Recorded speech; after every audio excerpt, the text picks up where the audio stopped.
कैसे न्यूमरोलॉजी की मदद से आप अपने सपनों को मैनिफेस्ट कर सकते हैं, जानने के लिए सब्सक्राइब करें अमित कुमार पॉडकास्ट को। मैं सबसे पहले ना बात करूंगा नंबर्स के बारे में, न्यूमरोलॉजी के बारे में, क्योंकि मेरे को कहीं ना कहीं एक चीज़ समझ में आई है कि जो जो जितना मैंने जाना कुछ किताबें पढ़ के, कि नंबर्स या न्यूमरोलॉजी का मतलब है वो आपको आपकी एनर्जी या आपकी वाइब्रेशन को एक ऐसे लेवल पर ले जाते हैं जहां से आप चीज़ों को मैनिफेस्ट कर पाते हैं, अपने फेवर में कर पाते हैं जी। और मैं हमेशा उस बारे में ही बात करता हूं कि आप अपनी डेस्टिनी कैसे क्रिएट कर सकते हो, लॉ ऑफ अट्रैक्शन के जरिए, बहुत सारी मेहनत के साथ, लगन के साथ, कॉन्फिडेंस के साथ आप चीज़ों को अपनी लाइफ में कैसे मैनिफेस्ट कर सकते हो।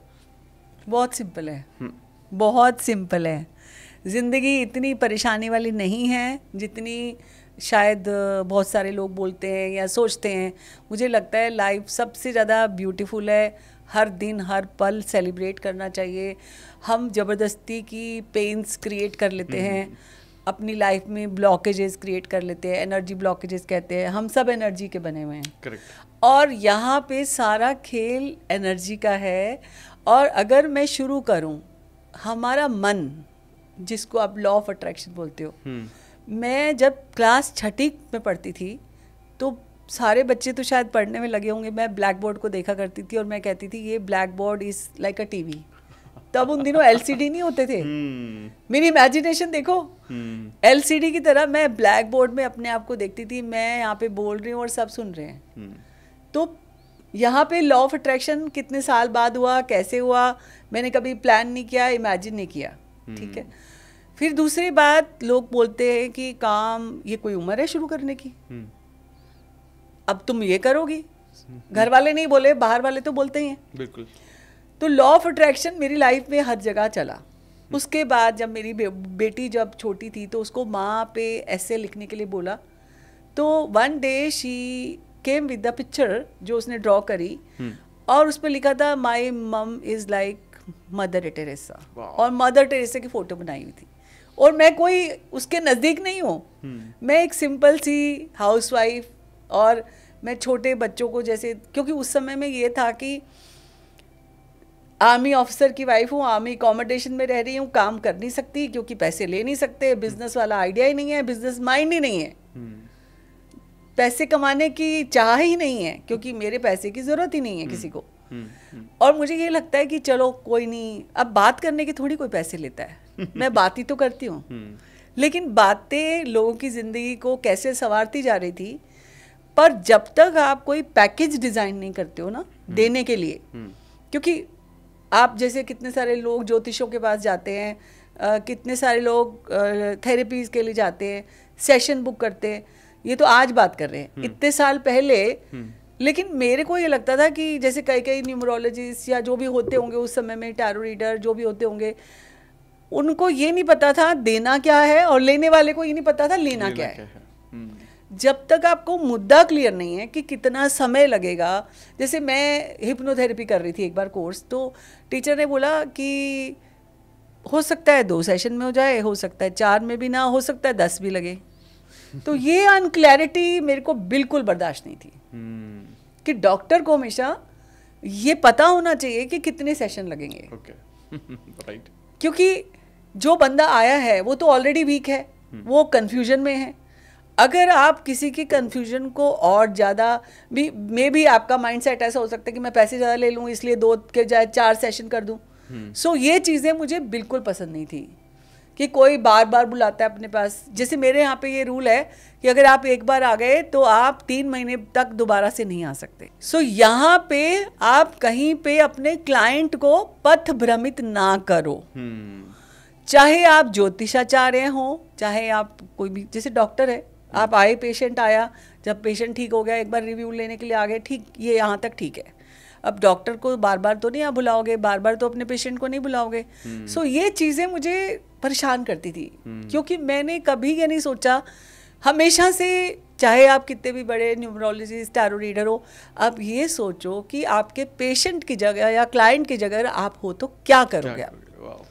सो आपका माइंडसेट क्या सोचेगा, और किसी को आप ऐसी सलाह दो जो आपको कोई दे तो आप उसको कर पाओ। मुझे ये लगता था।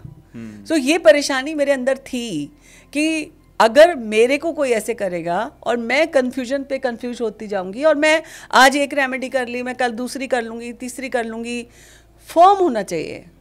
हमारे तो हजारों सालों से भगवत गीता से, रामायण से, आप महाभारत देखी होगी आपने, आप एक एक रोल मॉडल से कुछ कुछ सीखते हो। और जड़ी बूटियों से, चाहे आयुर्वेदा सीखो, चाहे पंच तत्वों को संतुलन में लाना सीखो, चाहे घर का वास्तु सीखो, कुछ भी सीखना चाहो, मतलब हमें यहाँ पे ज्ञान का सागर है हमारा देश, पुराने से।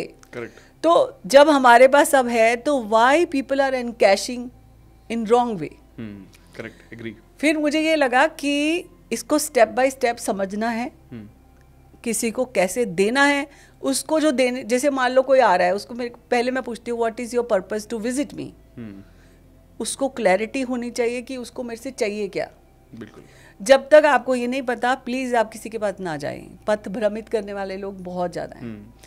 उसके बाद आप जो देना चाहते हो, अब शुरू करने की बात जहाँ तक आती है, शुरू करना कोई देर से या सवेर से नहीं होता। अगर आप भी कुछ शुरू करना चाहते हैं, कोई उम्र नहीं होती, कोई समय नहीं होता। ऐसे ही एक छोटी सी कहानी सुनाऊंगी। 2 बीज होते हैं, मिट्टी में डाले गए होते हैं, जाते हैं, सोचते हैं कि इनको उगना है, किसान ने डाले, और वो दोनों बीज आपस में बात करते हैं, चल यार जड़ें फैलाते हैं, आगे बढ़ते हैं, पौधा बनाते हैं, एक बीज से असंख्य बीज बन जाएंगे, असंख्य बीज। ऐसे ही हम एक मनुष्य की एक थॉट से असंख्य अच्छे थॉट्स क्रिएट कर सकते हैं, जैसे अमित करते हैं।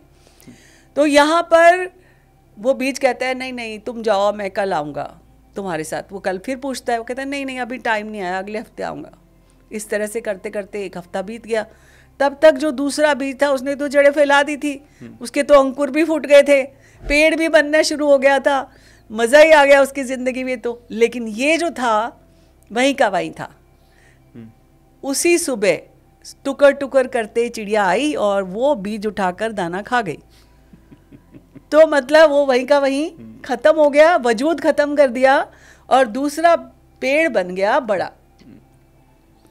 किसी दिन भी सवेरा हो आपकी ज़िंदगी में तो आप जागो, अपना कोई भी काम शुरू करना चाहते हो, उसके लिए सीखना चाहते हो, कुछ भी करना चाहते हो, ज़रूर करो।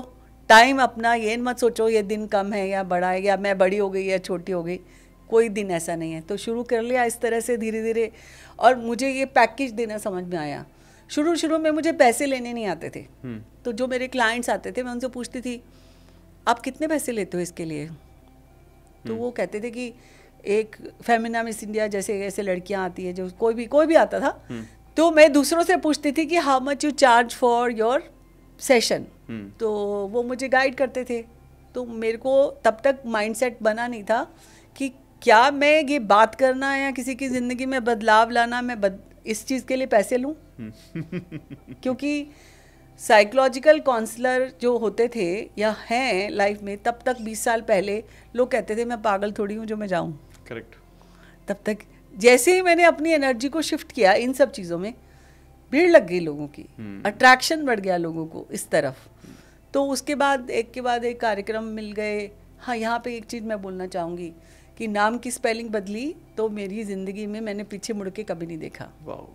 सो ये चीज़ें जो मैं दूसरों को बदलने के लिए कहती हूँ या मोटिवेशनल एक ट्रिगर देती हूँ कि ये चीज़ बदलोगे तो इससे फ़ायदा होगा, और वो वाकई में फ़ायदा होता है। कारण ये कि यहाँ पे मैं, जैसे कहते हैं ना कि उसके पीछे कोई खिलवाड़ नहीं है, उसके पीछे कोई बिजनेस नहीं है। जो चीज़ जैसे अभी मोबाइल नंबर, क्योंकि मैं तो बेचने वाली हूँ नहीं मोबाइल नंबर ना मोबाइल, तो मैंने तो आपको सिर्फ एक उसका टेक्निक समझानी है कि ये टेक्निक से कर लो। जब आप करोगे तो आप ही का जीवन अच्छा होगा।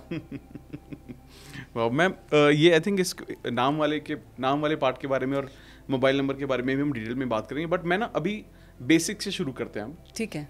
बहुत सारे लोग शायद न्यूमरोलॉजी को जानते हैं बहुत ऊपर से कि अच्छा कुछ नंबर के बारे में होता है। एक लेमन लैंग्वेज में न्यूमरोलॉजी का मतलब क्या है? बहुत बढ़िया सवाल पूछा है अमित आपने कि हर इंसान को भगवान ने एक कोड के साथ भेजा है, पासवर्ड के साथ भेजा है। आपका पासवर्ड है आपकी डेट ऑफ बर्थ। ओके। अगर मुझे आपको जानना है, मुझे कुछ नहीं चाहिए, सिर्फ आपकी डेट ऑफ बर्थ चाहिए, आपसे ज़्यादा आपके बारे में आपकी डेट ऑफ बर्थ कहती है। ओके। आपकी ज़िंदगी कैसे चलेगी, आपका कौन सा साल कैसा रहेगा, वो सारा A to Z आपकी लाइफ में कब उतार चढ़ाव आएंगे, कब आपकी ज़िंदगी में आपकी बहुत अच्छी चीज़ें होंगी, अच्छी जो हम बना देते हैं वो सारे ऐड करके चीज़ें, साइन, नेम, सिग्नेचर वगैरह, मोबाइल नंबर वगैरह। लेकिन जो डेट ऑफ बर्थ है वो आप सभी का है पासवर्ड, उसको आप कभी ज़िंदगी में बदल नहीं सकते। जो आपका है वो है। लेकिन हाँ, यहाँ पे एक चीज़ और बताना चाहूँगी नंबर्स के बारे में। जो कई लोग कहते हैं हमारी डेट ऑफ बर्थ है ही नहीं, असली कुछ और थी, नकली कुछ और है, कागज़ में कुछ और लिखते हैं। आप जो भी डेट ऑफ बर्थ कागज़ में लिखते हो, आज जिस डेट ऑफ बर्थ से जाने जाते हो, वो आपके जीवन में अफेक्ट डालती है, वही आपकी ज़िंदगी चलाती है। जिस दिन आप बर्थडे सेलिब्रेट करते हो, जिस दिन आप लिखते हो अपने कागजों में कि ये आपका बर्थडे है। अगर आपको पॉडकास्ट की ये क्लिप बहुत अच्छी लगी तो आप यहाँ से इसके कंप्लीट पॉडकास्ट को भी देख सकते हैं। इसके साथ साथ आप अपना सपोर्ट बनाए रखें, चैनल को सब्सक्राइब जरूर कर दें। Thank you so much.